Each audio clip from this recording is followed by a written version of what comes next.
Good afternoon. My name is WParchman. I'm here to present key learnings from my business communications class. I'm glad everyone could be here. We're all busy. Let's go ahead and get started.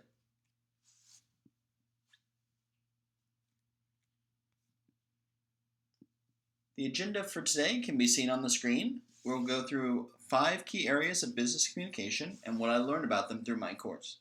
Because I can't be in the room today, most of these slides will feature a more detailed amount of information than you normally expect from a PowerPoint presentation.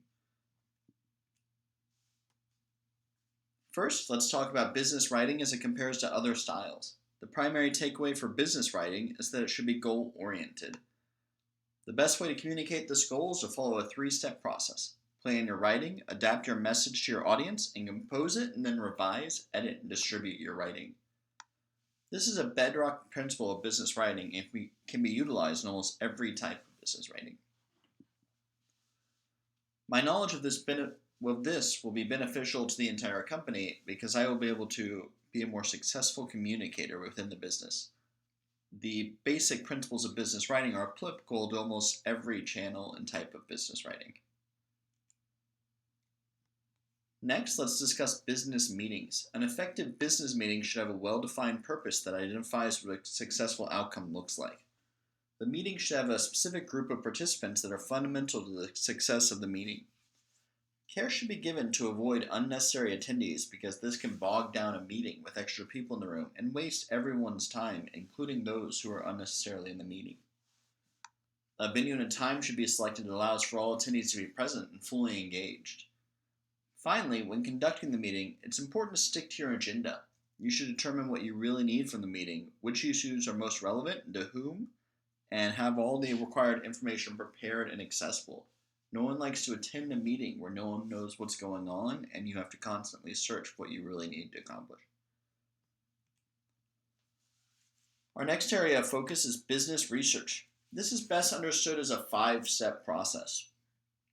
These steps are to plan your research, locate your information, process or synthesize that information, apply your findings to a problem statement, and finally manage that information and make it accessible. It's important that your business research be relatively bias-free. This is best accomplished by having your research guide your problem statement and not vice versa. This will be helped by having as many primary sources as possible because these represent direct information instead of information gathered from a third party. Direct sources include interviews or financial documents, while secondary sources tend to be other reports or writings that other people have done. It's important that your research has a logical flow and ends in a conclusion or answer to your problem statement. That answer should essentially be a recommendation on what you took from the research. It should answer your problem statement.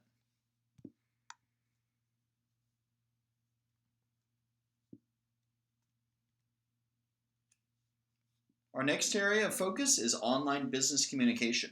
This has quickly become one of the primary channels of business communication, but given its relative newness, it is a sticky area for many businesses as employees do not fully grasp or understand the intricacies of it or how to appropriately engage with it.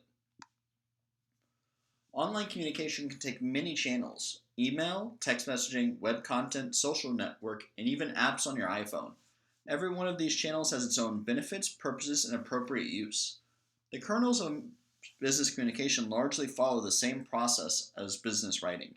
Careful planning, composing, and editing of the message is a great way to ensure meaningful, appropriate communication.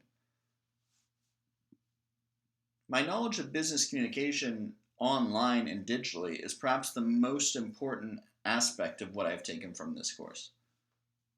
As businesses become increasingly multi- and omni-channel, it's important that we understand how these different avenues of communication engage with each other in a very fluid and business-like manner.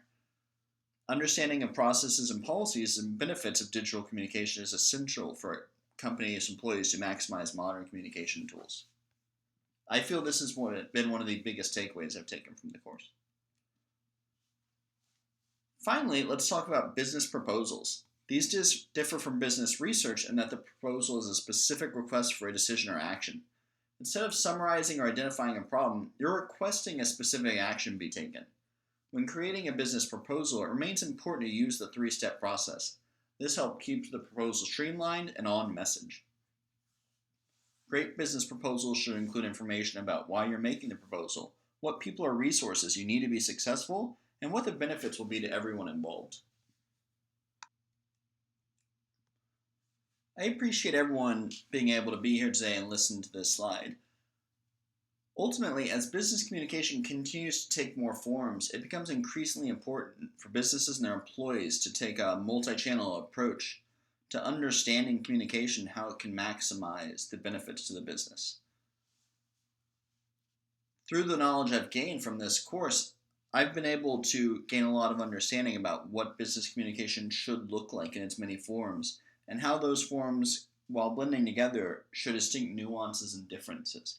I feel like with this increased knowledge, I can better explain that to my coworkers, make more appropriate business decisions, and have those communicated more clearly to people both inside and outside the company. I appreciate your time and look forward to hearing from everybody.